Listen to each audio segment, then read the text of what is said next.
Kolkata rape हत्याकांड के आरोपी संजय राय का आज होगा पॉलीग्राफ टेस्ट। शनिवार को तकनीकी कारणों और जेल एडमिनिस्ट्रेशन की वजह से नहीं हो पाया था टेस्ट। आजीकर मेडिकल कॉलेज के पूर्व प्रिंसिपल संदीप घोष समेत 6 लोगों का शनिवार को हुआ पॉलीग्राफी टेस्ट। जरूरत पड़ने पर संदीप घोष का दोबारा टेस्ट हो सकता है। सीबीआई ने जब्त किया आरोपी संजय राय की बाइक। वारदात वाले दिन इसी बाइक से अस्पताल पहुंचा था। आजीकर हॉस्पिटल के वित्तीय अनियमितताओं का मामला। पूर्व प्रिंसिपल संदीप घोष के खिलाफ सीबीआई की जांच शुरू।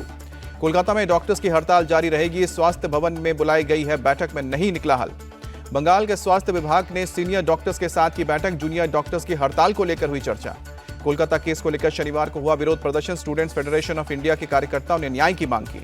बीजेपी नेता अर्जुन सिंह का आरोप 27 अगस्त को होने वाले प्रदर्शन को विफल करने में जुटी ममता सरकार की police. MNS chief Raj Thackeray बोले, महिलाओं के खिलाफ अपराध रोकने के लिए कड़े कानून की जरूरत है। चुनाव के समय सरकार को बदनाम किया जा रहा है, राज ठाकरे का बयान। महाराष्ट्र के डिप्टी सीएम अजित पवार ने बदलापुर मामले को लेकर दिया विवादित बयान।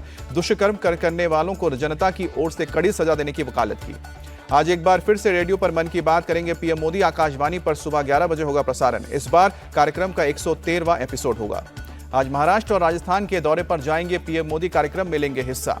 महाराष्ट्र के जलगांव में लखपति दीदी सम्मेलन में हिस्सा लेंगे। 11 लाख नई लखपति दीदियों को सम्मानित करेंगे और प्रमाण पत्र भी देंगे। प्रधानमंत्री 2,500 करोड़ रुपए का एक रिवॉल्विंग फंड जारी करेंगे और 5,000 करोड़ रुपए के बैंक लोन भी वितरित करेंगे। पीएम मोदी जोधपुर में राजस्थान उच्च न्यायालय के प्लैटिनम जयंती समारोह में भी हिस्सा लेंगे। समापन समारोह को करेंगे संबोधित। उच्च न्यायालय संग्रहालय का भी करेंगे उद्घाटन। सरकारी कर्मचारियों को लेकर केंद्र सरकार का बड़ा फैसला। यूनिफाइड पेंशन स्कीम को मंजूरी दी। 1 अप्रैल 2025 से लागू होगी यूनिफाइड पेंशन स्कीम। आखिरी बेसिक सैलरी का 50% पेंशन के तौर पर मिलेगा। 25 साल नौकरी करने पर पूरी पेंशन। कर्मचारियों के लिए एनपीएस और यूपीएस दोनों का विकल्प होगा। यूपीएस के तहत सारा पैसा सरकार देगी। पीएम मोदी ने सोशल मीडिया पर लिखा, यूनिफाइड पेंशन स्कीम सरकारी कर्मचारियों की गरिमा और आर्थिक सुरक्षा को सुनिश्चित करने वाली है। इनके कल्याण और सुरक्षित भविष्य के लिए कदम है। सेंट्रल गवर्नमेंट एम्प्लॉयज के ज्वाइंट कंसल्टेटिव मशीनरी के डेलीगेशन से मिले पीएम मोदी। नई पेंशन स्कीम की जानकारी दी। आज बीजेपी केंद्रीय चुनाव समिति की होगी बैठक। हरियाणा और जम्मू कश्मीर विधानसभा चुनाव के उम्मीदवारों के नाम पर मुहर लगेगी। महबूबा मुफ्ती ने पीडीपी का घोषणा पत्र जारी किया। कहा कि कश्मीर की भलाई के लिए कांग्रेस एनसी का भी कर सकते हैं समर्थन। पीडीपी चीफ महबूबा मुफ्ती बोली, 370 हटने के बाद जम्मू कश्मीर के हालात बदतर हुए हैं। घाटी के लोगों और पत्रकारों पर पीएसए यूएपीए लगाया जा रहा है। पीडीपी और नेशनल कॉन्फ्रेंस में कोई अंतर नहीं है। दोनों कश्मीर को नर्क बनाना चाहती हैं। कविंदर गुप्ता का बयान। 370 पर कांग्रेस का क्या रुख है, ये बताना पड़ेगा। बीजेपी नेता तरुण चुग की मांग। क्या जेएनके को पत्थरबाजी वाले दौर में ले जाना चाहती है? केंद्रीय मंत्री सुकांतो मजूमदार ने पूछा सवाल। कांग्रेस के समर्थन में उत्तरी आरजेडी सांसद मनोज झा बोले कि गठबंधन ने बीजेपी को परेशान कर दिया है। विधानसभा चुनाव से पहले जम्मू कश्मीर में सियासत तेज। पूर्व एसएसपी मोहन लाल बीजेपी में शामिल हुए। जम्मू कश्मीर चुनाव के लिए एनसीपी की पहली लिस्ट जारी हुई। त्राल सीट से मोहम्मद यूसुफ हजाम को बनाया है प्रत्याशी। मुंबई में सीट शेयरिंग को लेकर एमबीए की हुई बैठक। मुंबई की 36 सीटों पर रहा फोकस। सूत्रों की खबर, मुंबई की 22 सीटों पर लड़ना चाहता है उद्धव गुट। मुंबई की 15 से 18 सीट पर कांग्रेस चाहती है कैंडिडेट। शरद गुट के नेता जितेंद्र आव्हाड का बयान। मुंबई में शिवसेना यूबीटी मजबूत। बड़े भाई की भूमिका में होगी पार्टी। प्रयागराज से राहुल गांधी का केंद्र सरकार पर निशाना। कहा कि संविधान को कमजोर कर रही है मोदी सरकार। राहुल गांधी ने कहा कि जातीय जनगणना करवा कर रहेंगे, इसके बाद ही हर समाज को मिलेगा इंसाफ। यूपी में सीसामऊ में मुस्लिम बीएलओ हटाने पर भड़की सपा। चुनाव आयोग से की शिकायत। सपा उपचुनाव हार रही है, इसीलिए आरोप लगा रही है। बीजेपी विधायक सुरेंद्र मैथानी का बयान। बिहार में जेडीयू ने पुरानी प्रदेश कमेटी की भंग करने की समिति बनाई। नई समिति के 115 नए पदाधिकारी बनाए गए। हरियाणा में कांग्रेस का किसी से गठबंधन नहीं होगा। कांग्रेस नेता भूपेंद्र सिंह हुड्डा का बयान।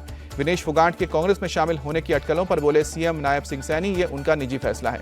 तेलंगाना के सीएम रेवंत रेड्डी से मिला मुस्लिम डेलीगेशन। ओवैसी और रहमानी भी रहे मौजूद। वक्फ बिल के खिलाफ मुलाकात की। एमपी के छतरपुर में हुए बुलडोजर एक्शन पर भड़के ओवैसी संविधान के खिलाफ और एक कौम के खिलाफ काम बताया। ओवैसी ने कहा कि वो दिन दूर नहीं है जब मध्य प्रदेश में सत्ता बदलेगी और बीजेपी के नुमाइंदों का मुंह काला किया जाएगा तो कैसा लगेगा। बीजेपी नेता मोहसिन रजा का बयान। वक्फ बोर्ड ने लालच के लिए तोड़वाई हजारों मस्जिदें। वक्फ संशोधन बिल पर बोले आप सांसद संजय सिंह, इस सरकार का उद्देश्य बांटो और राज करो है। जेडीयू एमएलसी खालिद अनवर बोले कि वक्फ संशोधन बिल साजिश है। वक्फ की जमीनें छीनने का हक किसी को नहीं है। संभल से सांसद जियाउर रहमान वर्क बोले सरकार की नजर वक्फ की जमीन पर है। संसद के वक्फ संशोधन बिल पास भी हो जाएगा तो हम सड़क पर उतरकर विरोध करेंगे। जियाउर रहमान वर्क का बयान। रायपुर में गृह मंत्री अमित शाह ने की बैठक। छत्तीसगढ़ के सीएम समेत पड़ोसी राज्यों के चीफ सेक्रेटरी और डीजीपी शामिल हुए। नस्लवाद पर मजबूत रणनीति के साथ अंतिम प्रहार की जरूरत, अमित शाह का बयान। आज फिर होगी उत्तर प्रदेश पुलिस कांस्टेबल की भर्ती परीक्षा। आज भर्ती परीक्षा का तीसरा दिन। यूपी पुलिस कांस्टेबल भर्ती परीक्षा। अलग अलग मामलों में पुलिस ने 17 लोगों को पकड़ा, कुल 15 एफआईआर दर्ज किए। परीक्षा के दूसरे दिन नोएडा सेंटर पर भी दिखा सुरक्षा कड़ा इंतजाम। बॉडी स्कैनिंग, बायोमेट्रिक और कैंडिडेट के जूते उतरवाकर चेकिंग हुई। यूपी पुलिस भर्ती परीक्षा के बीच एसटीएफ का बड़ा एक्शन। पेपर आउट कराने के नाम पर ठगी करने वाला आरोपी गिरफ्तार हुआ। पुलिस भर्ती परीक्षा के बीच मऊ पुलिस की कार्रवाई। दूसरी पाली के एग्जाम के दौरान पकड़ा गया मुन्ना भाई। अभ्यर्थी कुलदीप की जगह सुमन दे रहा था परीक्षा। पुलिस ने एग्जाम सेंटर से कुलदीप को अरेस्ट किया। दिल्ली में अलकायदा के बड़े आतंकी मॉड्यूल का पर्दाफाश। पुलिस ने 11 संदिग्धों को गिरफ्तार किया। जम्मू कश्मीर के सोपोर में आतंकियों से मुठभेड़, एक आतंकी ढेर। टेररिस्ट के पास से पिस्टल, मैगजीन और ग्रेनेड बरामद।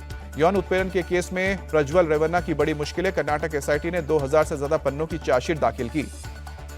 लैंड फॉर जॉब के मामले में लालू तेजस्वी के समन पर फैसला टला। राउजवनी कोर्ट अब 7 सितंबर को सुनवाई करेगा। स्वाति मालीवाल के साथ मारपीट का मामला। आरोपी विभव कुमार की न्यायिक हिरासत 13 सितंबर तक बढ़ी। सीएम नीतीश ने पूर्णिया के चनापुर में प्रस्तावित सिविल एयरपोर्ट के विकास कार्यों की समीक्षा की। महाराष्ट्र के जलगांव लाए गए। नेपाल में सड़क दुर्घटना में मारे गए 25 भारतीय तीर्थयात्रियों के पार्थिव शरीर। घर वालों को आंखें नम हुई। दाहोद में पानी के तेज बहाव में बही कार में 4 लोग सवार थे। 2 लोग बताए जा रहे हैं लापता। मौके पर पहुंचे स्थानीय लोगों ने फायर फाइटर्स को बुलाया। लापता लोगों की तलाश, तेज गाड़ी को निकाला गया। दिल्ली के दयालपुर में एक मदरसे में 3 नाबालिग छात्रों पर 5 साल के मासूम की हत्या का आरोप लगा। छुट्टी के लिए नाबालिग ने रची थी साजिश। लोगों ने मदरसे के संचालक पर लापरवाही का आरोप लगाकर छात्र की पिटाई करने का आरोप लगाया। जांच के बाद पुलिस ने आरोपी नाबालिग के छात्र को हिरासत में लिया है। गाजियाबाद में इंटीरियर डिजाइनर की किडनैपिंग के बाद गला दबाकर हत्या की गई। वारदात का खुलासा करते हुए पुलिस ने महिला सहित 3 आरोपियों को गिरफ्तार किया। आरोपियों ने शव के टुकड़े करके 60 किलोमीटर दूर ले जाकर नहर में फेंका था। मृतक का एक पैर 75 किलोमीटर दूर मिला। अफेयर के चक्कर में वारदात 6 आरोपियों की तलाश में जुटी है पुलिस। यूपी के फर्रुखाबाद में ट्रेन डिरेल कराने की साजिश। ट्रैक पर रखा पेड़ का तना इंजन में फंसा। तीसरी बार नरेंद्र मोदी पीएम बने, इसलिए रेल हादसे की साजिश रची जा रही है। रेल राज्य मंत्री रवनीत बिट्टू का बयान। पुणे में एक प्राइवेट कंपनी का हेलीकॉप्टर क्रैश हुआ। मुंबई से हैदराबाद जा रहा था हेलीकॉप्टर में पायलट समेत 4 लोग सवार थे। सभी के सुरक्षित होने की खबर। दक्षिण बंगाल में बीएसएफ ने एक सोना तस्कर को पकड़ा। बांग्लादेश से 8 सोने की बिस्किट लेकर आया था। महाराष्ट्र के जालना में स्टील फैक्ट्री का फटा बॉयलर, 22 वर्कर घायल हुए। अयोध्या की मरियम ने अपने पति पर दर्ज कराया केस। कहा कि मुझे 3 तलाक देकर घर से भगा दिया। दिल्ली एनसीआर में देर रात हुई तेज बारिश। लोगों को उस उमस भरी गर्मी से राहत मिली। कोलकाता के लाल बाजार इलाके में हुई भारी बारिश से बिगड़े हालात। सड़कों पर सैलाब जैसा नजारा दिखा। गलियों और दुकानों में घुसा बारिश का पानी। आम जनजीवन प्रभावित हुआ। उज्जैन में शिप्रा नदी का जलस्तर बढ़ने के बाद रामघाट पर बने कई मंदिर जलमग्न हुए। त्रिपुरा के सीएम मानिक साहा ने सर्वदलीय बैठक की। बाढ़ के हालात पर चर्चा की। मथुरा में जन्माष्टमी को लेकर की गई तैयारियां। चौक चौराहों पर सजावट, जगह जगह लाइटिंग। राजकोट में श्री कृष्ण जन्माष्टमी का दिखने लगा उत्साह। मेले में उमड़ी लोगों की भीड़। दिल्ली के इस्कॉन मंदिर में जन्माष्टमी से पहले तैयारी तेज है। जगमगाती रोशनी से मंदिर को सजाया गया। अयोध्या के बाजारों में जन्माष्टमी को लेकर दिखी रौनक। कपड़े, बांसुरी और अलग अलग तरह के झूले दिखे। जॉर्डन में विश्व कुश्ती चैंपियनशिप में भारत की नेहा ने जीता गोल्ड। नेहा सांगवान ने 57 किलोग्राम वर्ग में जीतकर तिरंगा लहराया। विनेश फोगाट के गांव चरखी दादरी की है golden girl Neha Sangwan. Gold medal जीतने पर गांव में छाई खुशी की लहर। इंग्लैंड में मैनचेस्टर टेस्ट में श्रीलंका को हराकर वर्ल्ड टेस्ट चैंपियनशिप में लंबी छलांग। जीत के बाद चौथे नंबर पर पहुंचा।